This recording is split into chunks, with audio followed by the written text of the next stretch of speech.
Ahmad bin Isa di dalam kitab ini. Lihat yang punya nanti di rumah, Ahmad bin Isa ini cuma 3, tidak ada anaknya namanya Ubed. Ini kitab dikarang oleh seorang ahli sunnah wal jamaah namanya Imam Fakhruddin Ar-Razi. Bismillahirrahmanirrahim. Assalamualaikum warahmatullahi wabarakatuh. Kenalkan, saya Abdullah bin Agil. Yang kali ini saya akan membedah kitab-kitab yang diklaim oleh penuduh. Jadi sejak beberapa bulan yang lalu ada pertanyaan berdasarkan tulisan seseorang yang merasa telah membuktikan bahwa nasabah baik dari jalur Abdullah atau yang biasa disebut Ubaidillah bin Ahmad al-Muhajir terputus dari Rasulullah Shallallahu Alaihi Wasallam. Beneran nggak sih?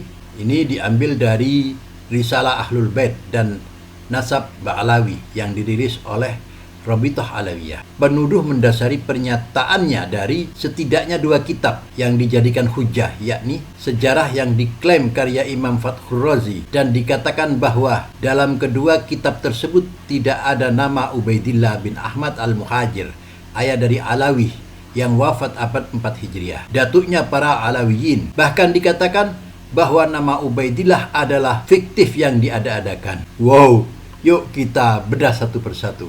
Sajaratul Mubarakah diklaim sebagai kitabnya Imam Fakhruddin, yang mana beliau adalah imam besar Ahlus Sunnah wal Jamaah, berakidahkan Al-As'ari, juga panutan para habaib. Tapi janggalnya, kitab tersebut tidak pernah tercatat dalam sejarah sebagai kitab beliau. Kok bisa? Di dalam kitab-kitab ulama besar Ahlus Sunnah yang sangat mengenal Imam Fakhruddin secara detail, tidak ada yang menyebutkan kitab tersebut sebagai karya tulis beliau, seperti Al-Zirikli dalam Al-Alam, Al-Hamawi dalam Mu'jam Udaba, dan Ibnu Khallikan dalam Wafiyatul A'yan. Tidak ada satupun yang menyebutkan kitab ini dalam karya Imam Fakhruddin Ar-Razi yang wafat pada tahun 606 Hijriah. Kitab ini baru ditemukan di tahun 1418 Hijriah seperti yang tertulis di halaman 13. Kitab tersebut yang artinya ditemukan tahun 1997 Masehi atau baru 26 tahun yang lalu. Luar biasa.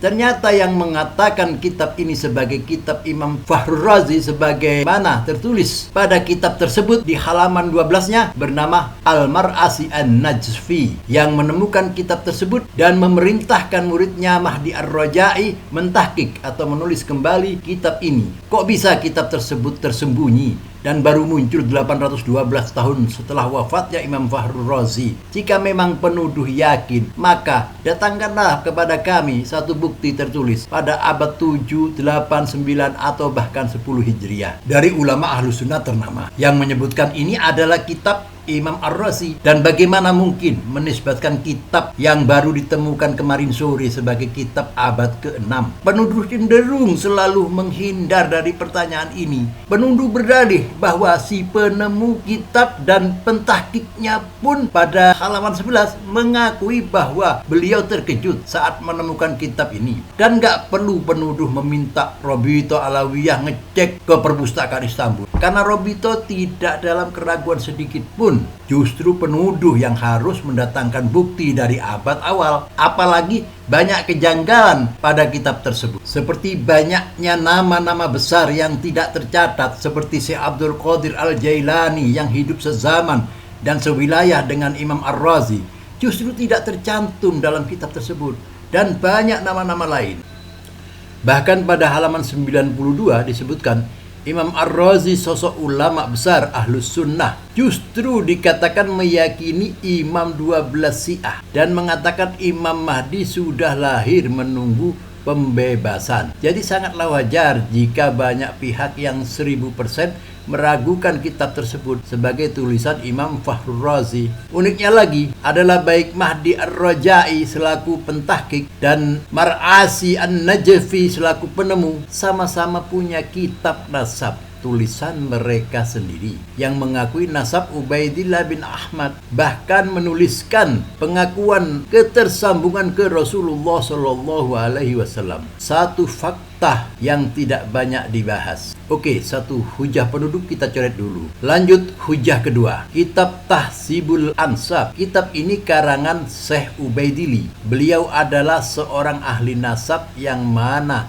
dalam kitab tersebut Al-Ubaidili hanya menyebutkan di antara anak Ahmad bin Isa. Artinya beliau tidak berniat menyebutkan seluruhnya. Namun justru dalam catatan lain kita temukan perkataan Al-Ubaidili yang memang memiliki ribuan lembar catatan manuskrip yang dinukilkan oleh ahli nasab bernama Sayyid Murtada Az-Zabidi, yaitu Syekh Ubaidili berkata, Syarif Ahmad bin Isa An-Naqib berhijrah dari Madinah ke Basrah di 20 tahun kedua dari abad keempat Hijriah, yakni tahun 317 Hijriah. Beliau keluar bersama putranya Abdullah ke arah timur. Dengan demikian, Al-Ubaidili justru menjadi ahli nasab abad kelima yang turut mengakui adanya Abdullah bin Ahmad. Kami tidak mungkin menerima tuduhan sang penuduh bahwa ahli nasab sekelas Az-Zabidi berbohong dalam mengutip perkataan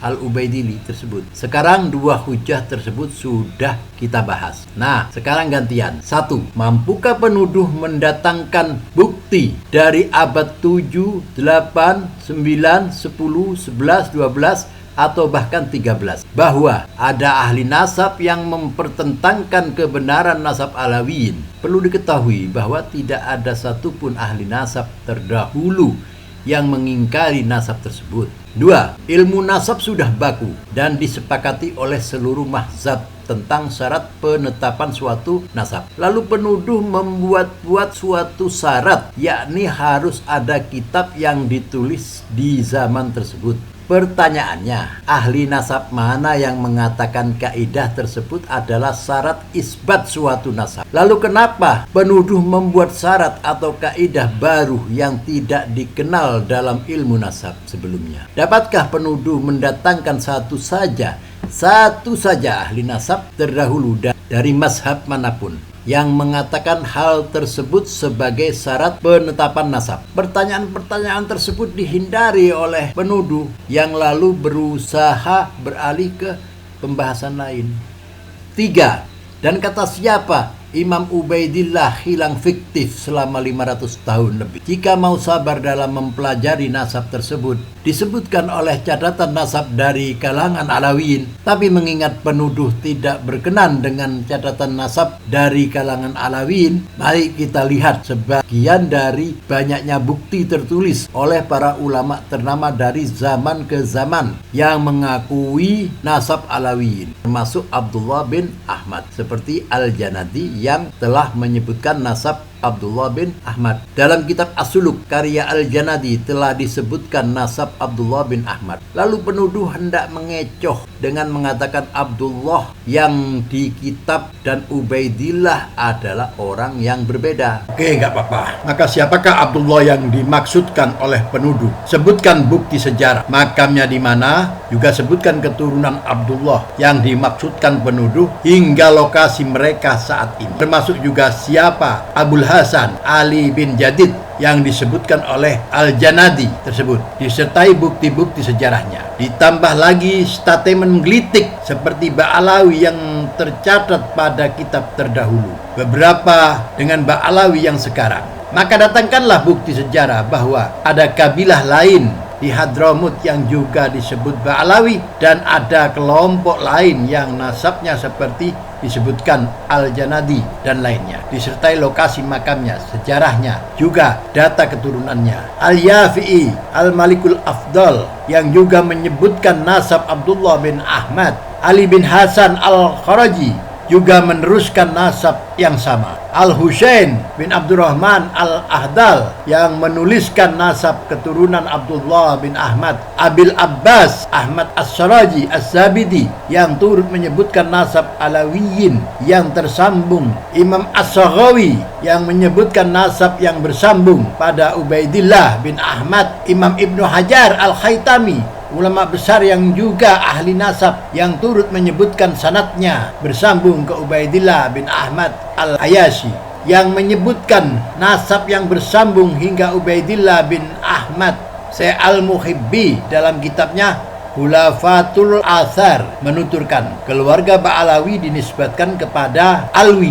Alwi ini adalah putra Ubaidillah bin Ahmad bin Isa. Beliau adalah sosok yang menjadi muara berkumpulnya nasab mereka. Nasab mereka telah disepakati oleh para ulama ahli tahqiq dan telah diperhatikan untuk dijelaskan oleh banyak ulama. Lalu Syekh Yusuf An-Nabbani, seorang mufti besar dan guru dari para ulama ahlus sunnah wal jamaah, guru dari Hadratus Syekh Hasyim Asy'ari, menjelaskan dalam mukaddimah kitabnya Riyadul Jannah sebagai berikut. Sesungguhnya para Sadah al-Ba'alawi telah disepakati oleh umat Nabi Muhammad sallallahu alaihi wasallam di sepanjang masa dan di setiap tempat bahwa mereka termasuk ahlul bait yang paling sahih nasabnya, paling kokoh kemuliaannya, dan paling banyak ilmu amal keutamaan serta adabnya. Hadratus Syekh Hasyim Asy'ari bahkan mencantumkan Al-Habib Ahmad bin Abdullah Asghaf yang merupakan salah satu pendiri Rabithah Alawiyah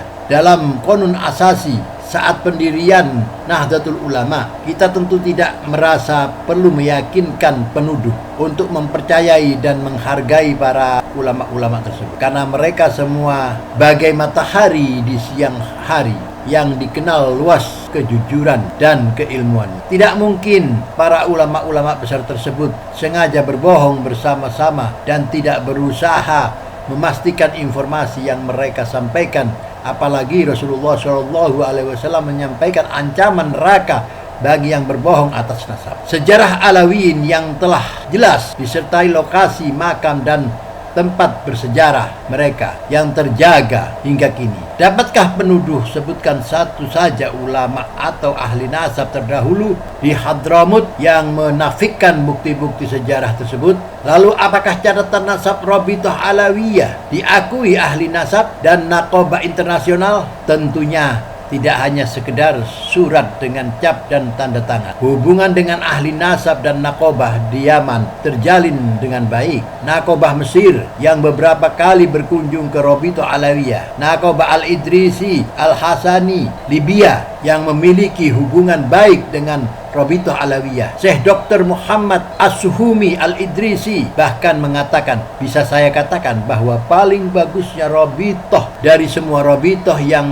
mencatat garis keturunan anak cucu Nabi Muhammad SAW, yang paling bagus adalah Rabithah yang ada di Indonesia, yang paling teratur dan paling memiliki kesemangatan untuk memperbaiki. Bahkan Alawiyin beberapa kali dipercaya menjadi pimpinan Naqabatul Ashraf di Hijaz, Mekah, dan Madinah. Hingga masa pemerintahan Utsmani, Alawiyin tidak sedikit pun ditolak atau diragukan untuk memimpin para keturunan Rasulullah di Hijaz atau di Yaman. Para ulama besar setempat dan para keturunan lainnya, salah satunya yaitu Al-Habib Alwi bin Ahmad Asghaf, mufti mazhab Syafi'i di kota Mekah pada zamannya, dan pengarang kitab Tarsihul Mustafidin, salah satu kitab fikih rujukan para ulama dunia termasuk di Nusantara. Lalu penuduh rajin sebut tes DNA sebagai solusi. Mungkin informasi tentang fatwa larangan menggunakan tes DNA untuk nasab yang jauh belum sampai kepada penuduh,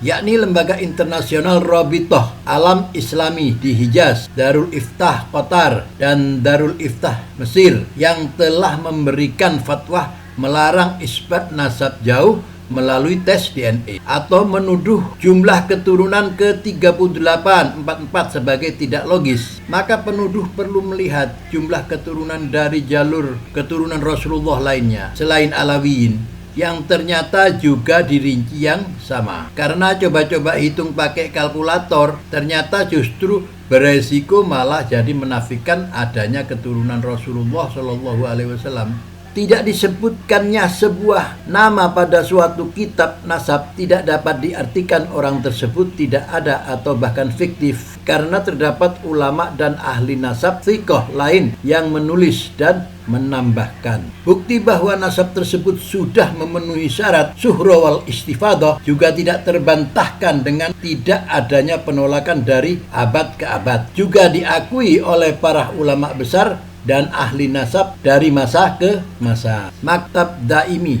di dalam Rabithah Alawiyah ditujukan untuk melanjutkan catatan-catatan nasab dari para pencatat terdahulu kalangan Alawiyin untuk diteruskan di Indonesia demi menjaga keberlangsungan dan pemutakhiran catatan nasab tersebut. Jadi meski didirikan tahun 1928, catatan nasab yang digunakan bersambung sanadnya dari ahli keluarga dan nasab zaman ke zaman. Tentu kita bersyukur kepada Allah Subhanahu wa taala. Terdapat para kiai, ulama dan banyak pihak yang berdiri membela para habaib. Jika ada beberapa oknum habaib yang belum mengikuti kemuliaan akhlak dan kesolehan datuk-datuknya, maka kami memohon doa antum semuanya agar Allah Subhanahu wa taala memudahkan langkah mereka menuju kebaikan.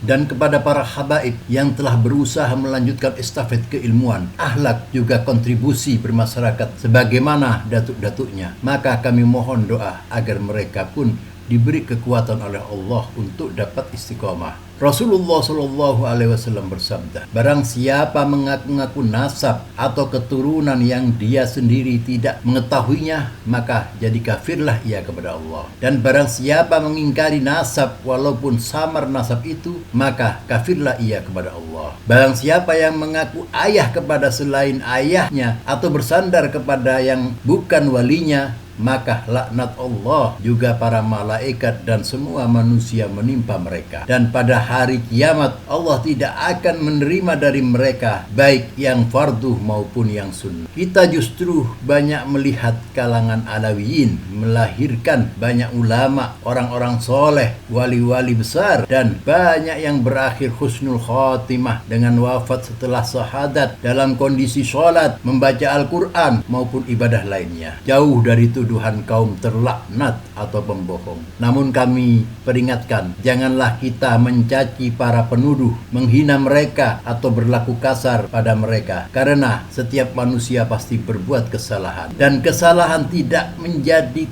pelakunya terhina selama ia memperbaiki kesalahannya serta bertobat kepada Allah Subhanahu wa taala. Semoga Allah Subhanahu wa taala memberikan taufik dan hidayah bagi kita semua, dan semoga umat ini dipenuhi rasa saling menghargai, menghormati, dan saling mencintai karena Allah Subhanahu wa ta'ala. Bagikan video ini justru menjadi hujjah bagi kamu yang telah berperan dalam menyebarkan hal ini kepada seluruh kalangan. Wassalamualaikum warahmatullahi wabarakatuh.